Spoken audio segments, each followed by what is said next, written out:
Hi friends, இன்றைக்கி நம்ம Barbie மர்மெய்ட் Dale 2 மூவியை தான் பார்க்க போகிறோம். ஸோ மூவியோட ஸ்டார்டிங்லேயே ஓஷியானால் ஃபஸ்ட்டு படத்தில் நடந்த எல்லா விஷயத்தையும் தான் ரெமோ சொல்லிக்கிட்டு இருக்கு. நீங்கள் ஃபஸ்ட் மூவி பார்க்கலன்னா மறக்காமல் லிங்க்கை டிஸ்கிரிப்ஷனில் கொடுக்குறேன், பார்த்துட்டு வந்துடுங்க. ஸோ அப்படியே நெக்ஸ்ட் சீனில் மாலிபூவில் காட்டுறாங்க. நம்ம மூவியோட ஹீரோயினான மார்லியா, ஃபேலன் அண்ட் கைலி 3 பேருமே சர்ஃபிங் காம்படிஷனில் பார்ட்டிசிபேட் பண்ணுறாங்க. அதில் ஃபேலன் 3rd பிளேஸ்லையும் கைலி 2nd பிளேஸில் அண்ட் மார்லியா 1st பிளேஸில் வந்துடுறாங்க. இதனால அவங்களுக்கு ஆஸ்திரேலியாவில் நடக்கிற ஒரு சாம்பியன்ஷிப்க்கு போகிறதுக்கான இன்விடேஷனும் கிடைக்கிது. ஸோ போட்டியில் ஜெயிச்சதுக்கப்புறம் மார்லியா அதை ரொம்பவே சூப்பராக செலிப்ரேட் பண்ணிட்டு இருக்கா. அந்த இடத்துல அவளை பார்க்குறதுக்கு ஸ்னோட்ஸ் வருது. இதை பார்த்த உடனே மார்லியாவுக்கு நம்ம ஜெயிச்ச விஷயத்த நம்ம அம்மாவான கலிசா கிட்ட சொல்லணும் அப்படிங்கிற ஆசை வருது. அதனால அவங்க தாத்தா கிட்டையும் ஃப்ரெண்ட்ஸ் கிட்டையும் சொல்லிட்டு அங்கேருந்து கிளம்பி ஸ்னோட்ஸ் கூட அவள் போகிறா. மெர்லியா அக்வேலியாவை ரீச் பண்ணதுக்கப்புறம் குவீன் கலிசாவை பார்த்து தான் வின் பண்ண விஷயத்த சொல்கிறா. அதே நேரத்தில் குவீன் கலிசாவும் ஒரு பழங்கால சடங்கை பற்றி சொல்கிறாங்க. அதாவது ஆஸ்திரேலியாவோட கடலில் நீருக்கு அடியில் இருக்கிற அக்வேலியா நகரத்தில் டைல்ஸ் திருவிழா நடைபெறும். இது 20 வருஷத்துக்கு ஒரு தடவை தான் நடக்கும். இந்த திருவிழாவில் நம்ம அரச குடும்பத்தை சேர்ந்தவங்க பழங்கால சிம்மாசனத்தில் உட்காருவாங்க, பழங்கால சடங்குகளையும் செய்வாங்க. அப்படி செய்கிறப்ப அந்த சிம்மாசனத்தில் உட்காந்துருக்கவங்களுக்கு மெர்லினை உருவாக்குற சக்தி கிடைக்கும், இன்னும் நிறைய சக்திகள் கிடைக்கும் அப்படின்னு சொல்கிறாங்க. இந்த திருவிழாவில் கண்டிப்பாக அந்த தடவை நீ தான் உட்காரணும் மர்லியான்னு சொல்கிறாங்க. ஆனால் இந்த திருவிழா நடக்கிற நாளும் ஆஸ்திரேலியாவில் காம்படிஷன் நடக்கிற நாளும் ஒரே நாள். அதனால மெர்லியா தன்னால் வர முடியாது அப்படின்னு சொல்லிடுறா. இதனால கலிசா ரொம்பவே கோபப்படுறாங்க. 2 பேத்துக்கும் வாக்குவாதமாகி அங்கேருந்து மெர்லியா போயிடுறா. அங்கே கட் பண்ணால் ஆஸ்திரேலியாவில் தான் காட்டுறாங்க. மார்லியா, ஃபேலன், ஹார்ட்லி 3 பேருமே அங்கே போய் ரீச் ஆகிட்டாங்க. ஃபைனல் காம்படிஷனுக்கு முன்னாடி ஒரு ரிஹர்சலும் நடத்துகிறாங்க. இந்த சர்ஃபிங் காம்படிஷனில் மார்லியா சூப்பராகவே பர்ஃபார்ம் பண்ணுறா. ஆனால் அவளை பிடிக்காத கைலி மார்லியாவை டிஸ்டர்ப் பண்ணுற மாதிரி ஒரு காரியத்தை பண்ணிடுறா. இதனால் மார்லியா கீழே விழுகிற நிலைமை ஆயிடுது. ஆனாலும் தன்னோட ஹேண்டை வச்சு பேலன்ஸ் பண்ணி ஒரு சூப்பரான ஸ்டெண்ட் போடுறா. அப்படி இருந்துமே மார்லியாவுக்கு பேலன்ஸ் மிஸ் ஆகி கீழே விழுந்துடுறா. இதனால் அந்த காம்படிஷனில் கைலி தான் வின் பண்ணுறா. இருந்தாலும் மார்லியா லாஸ்ட்டாக பண்ண ஒரு ஸ்டண்ட்டை பார்த்து எல்லாருமே ஆச்சரியப்படுறாங்க. இதை பார்த்துக்கிட்டு இருந்தா ஒரு நியூஸ் ரிப்போர்ட்டரும் மார்லியா கிட்ட பேச வராங்க. ஸோ இந்த ரிப்போர்ட்டர் ரொம்பவே ஃபேமஸான ஜார்ஜி மேயர்ஸ். இவங்க சர்ஃபிங்லாம் பற்றின ஒரு சூப்பரான மேகசின் ரெடி பண்ணுற ஒரு நியூஸ் சேனலில் தான் ஒர்க் பண்ணிட்டு இருக்காங்க. அவங்க அடுத்து ரிலீஸ் பண்ண போகிற ஒரு மேகசினுக்கு மார்லியாவோட அப்பாயின்மெண்ட் கேட்குறாங்க. அது மட்டும் இல்லாமல் அவங்களோட நியூஸ் சேனலில் மார்லியாவும் ஒரு ரிப்போர்ட்டர் ஆகிறதுக்கான வாய்ப்பையும் கொடுக்குறாங்க. இதனால அவர் ரொம்பவே சந்தோஷப்படுறா. ஸோ மார்லியாவும் இந்த டீலை அக்செப்ட் பண்ணிக்கிறா. ஆனால் இதெல்லாம் பார்க்குற கைலிக்கு தான் ரொம்பவே வெறுப்பாக இருக்குது.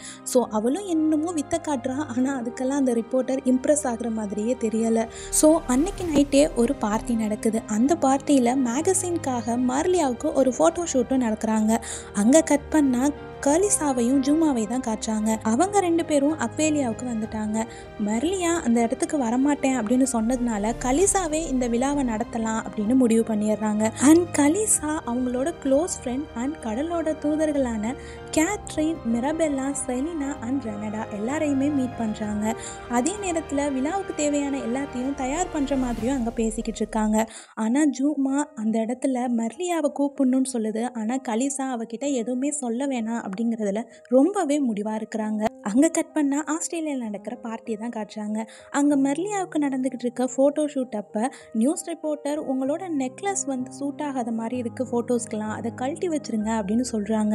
ஃபர்ஸ்ட்டு மெர்லியா ரொம்பவே யோசிக்கிறா. ஏன்னா அது இருந்தால் தான் அவளால் மர்மெய்டாக மாற முடியும். ஆனால் வேறு வழி இல்லாதனால அதை கழட்டி தன்னோட ஃப்ரெண்டான ஹார்ட்லி கிட்ட கொடுத்துட்றா.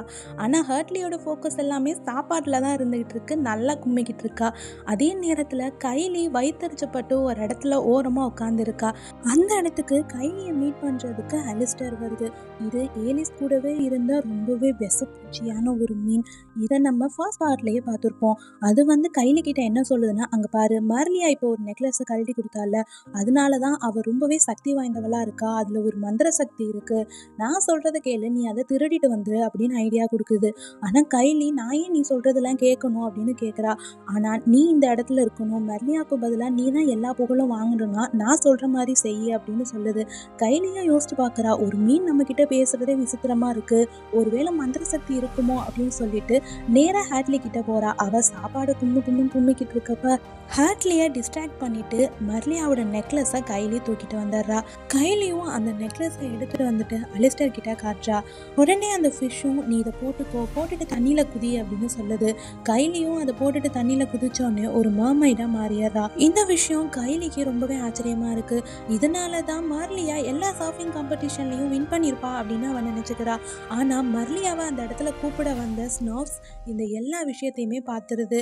அதே நேரத்தில் இந்த ஃபிஷ் அலிஸ்டரும் நீ என்னையே ஃபாலோ பண்ணிட்டு வா அப்படின்னு கைலியை கடலுக்குள்ளே கூட்டிகிட்டு போகுது. இதையெல்லாம் பார்த்துட்டு இருந்த ஸ்னோஸ் அவங்க 2 பேர்த்தையும் ஃபாலோ பண்ணி பின்னாடியே போக ஆரம்பிக்குது. அங்கே ஒரு பெரிய சுழல் கிட்ட கூட்டிகிட்டு போயிட்டு அந்த அலிஸ்டர் கைலியை நிப்பாட்டுது. இந்த சுழல் ஞாபகம் இருக்கா? ஃபர்ஸ்ட் பார்ட்டில் எரிசா உள்ள தள்ளின சுழல். இப்போ அந்த சுழலுக்குள்ளே கைலியை தள்ளி விட்டுருது. ஒரு மர்மைட் உள்ளே போனோடனே அதுக்குள்ளே இருந்த ஏரிஸ் வெளியே வந்துடுறா. ஸோ வில்லியோட ஆட்டம் ஆரம்பமாகுது. ஆனால் இதையெல்லாம் ஆச்சரியமாக பார்த்த ஸ்னோஸ் இதை உடனடியாக மர்லியா கிட்ட சொல்லியே ஆகணும் அப்படின்னு சொல்லிட்டு அவளை தேடி புறப்படுது. அங்கே கட் பண்ணா பார்ட்டியில் ஃபோட்டோ ஷூட்லாம் முடிஞ்சதுக்கப்புறம் மர்லியா ஹர்ட்லி கிட்ட வந்து எங்கே நெக்லஸ் அப்படின்னு கேட்குறா. அவளும் தேடி பார்க்குறா. ஆனால் இங்கே தான் வச்சேன், காணோம் அப்படின்னு சொல்கிறா. இதனால 3 ஃப்ரெண்ட்ஸுமே ரொம்பவே சீரியஸாக அந்த நெக்லஸை தேடுறாங்க. ஏன்னா அது எவ்வளோ இம்பார்ட்டன்ட்னு அவங்களுக்கு தெரியும். அது தேடிக்கிட்டு இருக்கப்பயே மர்லியாக்குள்ள ஒரு உணர்வு, கடலில் ஏதோ தப்பாக நடந்துக்கிட்டு இருக்கு அப்படின்னு. அந்த இடத்துக்கு கரெக்டாக ஸ்னோஸும் வந்துடுது. அது வந்து நடந்த எல்லாத்தையும் சொல்ல முயற்சி பண்ணுது. ஆனால் மர்லியாவுக்கு ஒரு விஷயம் மட்டும் புரியுது, கடலில் ஏதோ ஒன்று தப்பாயிருச்சுன்ட்டு. உடனடியாக ஹர்ட்லி கிட்டையும் ஃபாலன் கிட்டையும் சொல்லிட்டு ஸ்னோஸ் கூடயே அவளும் புறப்படுறா. ஆனால் இந்த தடவை மர்மைடா இல்லை, ஏன்னா அந்த நெக்லஸ் இல்லாதனால. ஆனால் மர்லியாவுக்கு இருக்கிற கடலுக்குள்ள மூச்சு விட முடிய பேசுகிற சக்தியினால அவள் ஸ்னோஸ் கூடயே நீந்தி போகிறா. அதே நேரத்தில் ஏரிஸை காட்டுறாங்க. அவளுக்கு இன்றைக்கி தான் ஃபங்க்ஷன் நடக்க போகுதுங்கிற எல்லா விஷயமும் தெரிஞ்சிருது. அதனால ஒரு பெரிய திட்டமாக தீட்டுறா. எப்படியாச்சும் அக்வேலியா நகரத்தில் நடக்கிற ஃபங்க்ஷனில் அவள் அந்த சிம்மாசனத்தில் உட்காந்து எல்லா சக்தியும் அடைஞ்சிட்டா அப்படின்னா இந்த கடலையே ஏரிஸ் ஆள்றதை யாருனாலையுமே தடுக்க முடியாது. அதனால அந்த இடத்த நோக்கி புறப்படுறா. அப்படி ஏரிஸ் போகிற வழியில் தன்னோட திட்டத்துக்கு கடல்லையே ரொம்பவே ஆபத்தான மீனான ஸ்டார்கர்ஸ் அந்தோட கூட்டத்தை பயன்படுத்திக்கணும்னு நினைக்கிறா. ஆனால் அந்த கூட்டத்துக்கிட்ட போய் பேச போனப்பா அதுங்க இவ கூட வரமாட்டேன்னு சொல்லிடுது. பட் ஏரிஸ்க்கு ஒரு சக்தி இருக்குது. அது என்னன்னா, நம்ம நினைக்கிற ஒரு கெட்ட கனவு இது நடந்துடவே கூடாதுன்னு நினைப்போம்ல, அந்த விஷயத்த அவளால் நடத்தி வைக்க முடியும். ஸோ இந்த விஷயத்தை வச்சு ஏரிஸ் அந்த தீய சக்தி கூட்டத்தோட தலைவனை ரொம்பவே சின்னதாக மாற்றிடுறா. இதை பார்த்த மற்ற மீனுங்கள்லாம் பயந்துருது. அதனால ஸ்டார்கர்ஸ் எல்லாமே ஏரிஸ் கூட சேர்ந்துருதுங்க. உடனடியாக ஏரிஸ் விழா நடக்கிற அக்வேலியா நகரத்துக்கு தான் புறப்படுறா. நெக்ஸ்ட் சீனில் மர்லியாவும் ஸ்னவுட்ஸும் அந்த சுழல் இருக்கிற இடத்துக்கு போயிடுறாங்க. அங்கே போனோடனே மர்லியாவுக்கு எல்லா விஷயமும் புரிஞ்சிருது. 2 பேருமா சேர்ந்து கைலியையும் வெளியே கொண்டு வந்துடுறாங்க. கைலியும் இந்த சுழல்ல இருந்து எனக்கு முன்னாடி ஒரு மர்மைட் வெளியே போனாங்க அப்படின்னு சொல்கிறாங்க. அதை கேட்டவுடனே மர்லியா அது என்னோட சித்தி தான், அவங்க ரொம்பவே தீய குணம் படைச்சவங்க அப்படின்னு சொல்கிறா.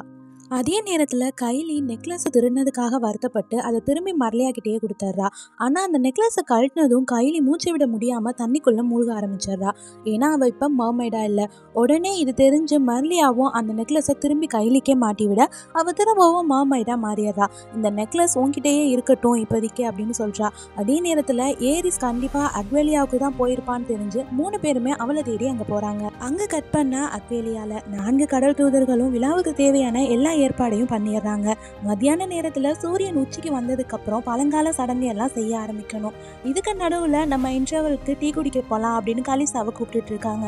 ஆனால் அந்த நேரத்தில் ஏரிஸும் அவளோட கொடூரமான ஃபிஷ் கூட்டமும் அந்த இடத்துக்கு வந்துடுறாங்க. தூதர்களும் அவங்க கூட எவ்வளவோ சண்டை போடுறாங்க. ஆனால் ஏரிஸ் அவளோட மோசமான கனவுகளை உருவாக்குற சக்தியை வச்சு எல்லாரையுமே ஒவ்வொரு கனவுக்குள்ளே மாட்டி விட்டுறா. கலிசாவை நீர்லேயே நீந்த முடியாத மாதிரி ஆள் பகுதிக்கு கொண்டு போயிடுறா. கத்ரின் அவங்க எல்லாத்துலேயும் ரொம்ப ஸ்லோவாக மாறிடுறாங்க. அண்ட் ரெனட்டா அவங்க எல்லா விஷயத்துக்கும் ரொம்பவே பயப்பட ஆரம்பிச்சிடுறாங்க. செலினா ரொம்பவே அசிங்கமான ஒரு உருவமாக மாறிடுறாங்க. அது மட்டும் இல்லாமல் மிரபெல்லா ரொம்பவே இறுக்கமான இடத்துல அவங்கள அடைச்சிடுறா. இப்படி ஏரிஸ் எல்லாரையுமே தாக்கிடுறா. கலிசாவும் கடலோட ஆள் பகுதிக்கு வந்ததுக்கப்புறம் ஏரிஸ் நாக்குனதுனால அவங்களோட வால் ரொம்பவே பாதிக்கப்பட்டிருக்கு. அதனால அவங்களால மேலே நீந்தி வர முடியல. இந்த நேரத்தில் தான் ஜூமா கிட்ட நீ போயிட்டு மெர்லியாவை கூட்டிட்டு வா அப்படின்னு கட்டளையிடுறாங்க. உடனே ஜூமாவும் மெர்லியா மெர்லியாவை தேடி போகுது. அதே நேரத்தில் மெர்லியா அண்ட் ஸ்னோவ்ஸ், கைலி 3 பேருமே அக்வேலியாவுக்கு வந்துகிட்டு இருக்காங்க. அந்த நேரத்தில் கரெக்டாக அவங்க ஜூமாவையும் மீட் பண்ணி கலிசா இருக்க இடத்துக்கும் வந்துடுறாங்க. ஸோ இப்போதான் கலிசா மெர்லியா கிட்ட நீ தான் இந்த விழாவை பண்ணணும் அப்படின்னு சொல்கிறாங்க. இதுக்கு மெர்லியாவும் ஒத்துக்கிறா, ஏன்னா கடலை காப்பாற்றுறதுக்காக. ஆனால் இதனால் அவன் நிரந்தரமாக காலையே இழந்து ஒரு மர்மைடாவே வாழ்கிற நிலைமை ஏற்படும். ஆனாலும் இந்த தியாகத்தை செய்கிறதுக்கு மெர்லியா ஒத்துக்கிறா. ஸோ கலிசாவை அந்த இடத்துல இருந்து கூட்டிகிட்டு வர சொல்லி ஜூமாவையும் ஸ்னோட்ஸையும் விட்டுட்டு அந்த இடத்துல இருந்து கைலியும் மெர்லியாவும் அக்வேலியாவுக்கு, அதாவது எரிஸை தேடி மேலே போகிறாங்க. கரெக்டாக சூரியன் உச்சிக்கு வர நேரம். அந்த நேரத்தில் மெர்லியா ஏரிஸை திசை திருப்பி சிம்மாசனத்தில் தான் உட்காந்துடுறா. ஆனால் அவகிட்ட வால் இல்லாமல் கால் மட்டும் இருக்கிறதுனால அந்த சக்தியை அவளால் முழுமையாக பெற முடியல. உடனே கைலி அவ கழுத்தில் இருக்க நெக்லஸை மெர்லியா கிட்ட தூக்கி போடுறா. மெர்லியாவுக்கும் வால் வந்துடுது, மர்மைடாக மாறிடுறா. ஸோ அந்த விழாவில் அவளுக்கு தேவையான எல்லா சக்தியும் கிடைச்சிருது. மெர்லியாவும் மெர்லினை உருவாக்குற சக்தியை அடைஞ்சிடுறா. ஆனால் ஏரிஸ்னால இந்த பெரிய விழாவுக்கு முன்னாடி அந்த சக்திக்கு முன்னாடி அவளோட சக்தியை உபயோகிக்க முடியல. அதனால ஏரிஸ் தோத்துறா. இப்போ மெர்லியாவுக்கு எல்லா விதமான சக்தியும் கிடைச்சிருது. ஆனால் ஏரிஸ்க்கு அவ போட்ட மந்திரம் அவளுக்கே திரும்பிருச்சு. அதாவது ஏரிஸ் நினைச்ச கெட்ட கனவு இது வரைக்கும் நடக்கவே கூடாதுன்னு நினைச்சது அவ ஒரு மனுஷியா மாறுறது. அதே மாதிரி அவ மர்மைடா இல்லாம கால்கள் வந்து ஒரு மனுஷியா மாறிடுறா. பாவம் ஏரிஸ் ரொம்பவே அழுகிறா. கடல் தூதர்களும் இவளை இனிமேல் சுழலெல்லாம் அடைக்க முடியாது, இவளை ரொம்பவே பாதுகாப்பான வேற இடத்துக்கு கூட்டிட்டு போகணும், அதுதான் பூமியோட மேற்பகுதி, கடலுக்கு மேலே கூட்டிட்டு போய் விட்டுறலான்னு சொல்லிட்டு ஏரிஸை அங்கே கூட்டிட்டு போறாங்க. அதே நேரத்தில் மெர்லியாவும் இனிமேல் நம்மளால காம்படிஷனில் பார்ட்டிசிபேட் பண்ண முடியாது அப்படின்னு ரொம்பவே சோகமாக இருக்கா. ஆனால் கைலி இதுக்கப்புறம் நான் பார்ட்டிசிபேட் பண்ண போகிறது கிடையாது, நானும் விலகிக்கலான் இருக்கேன் அப்படின்னு சொல்கிறான். ஆனால் மெர்லியாவளை சமாதானப்படுத்தி நீ கண்டிப்பாக காம்படிஷனில் கலந்துக்கணும்னு சொல்லிட்டு எல்லாருமா சேர்ந்து கடலோட மேல் பகுதிக்கு வந்துடுறாங்க. அந்த நேரத்தில் கைலி அவ கழுத்துல இருந்து நெக்லஸை கழட்டி கொடுக்குறா. ஆனால் அப்போ குயின் கலிசா நீயும் கடலை காப்பாற்றுறதுக்கு உதவி பண்ணியிருக்க, அதனால என்னோட அன்பனிப்பா இந்த நெக்லஸ் உன்கிட்டே இருக்கட்டும்னு அவள்கிட்டே தந்துடுறாங்க. அப்படியே குயின் கலிசா மெர்லியாவை பார்த்து நீ ஏதாச்சும் ப்ரே பண்ணிக்கோ அப்படின்னு சொல்கிறாங்க. மெர்லியா என்னோட ஆசை என்னன்னா இன்னும் சர்ஃபிங்கில் புது புது ஸ்டென்ட் எல்லாத்தையும் நான் கைலிக்கு காட்டணும் அப்படின்னு சொல்கிறா. பார்த்தா திரும்பவும் மெர்லியா ஒரு மர்மைட் இல்லாமல் மனுஷனாக மாறிட்டா. அவளுக்கே ஆச்சரியமாக இருக்குது. அப்போதான் கலிசா சொல்கிறாங்க, இந்த பழங்கால சடங்குங்கிறது மெர்லினை மட்டும் உருவாக்குறது இல்லை, நம்மளோட உண்மையான சுயரூபத்தையும் நமக்கு காட்டுறது தான்.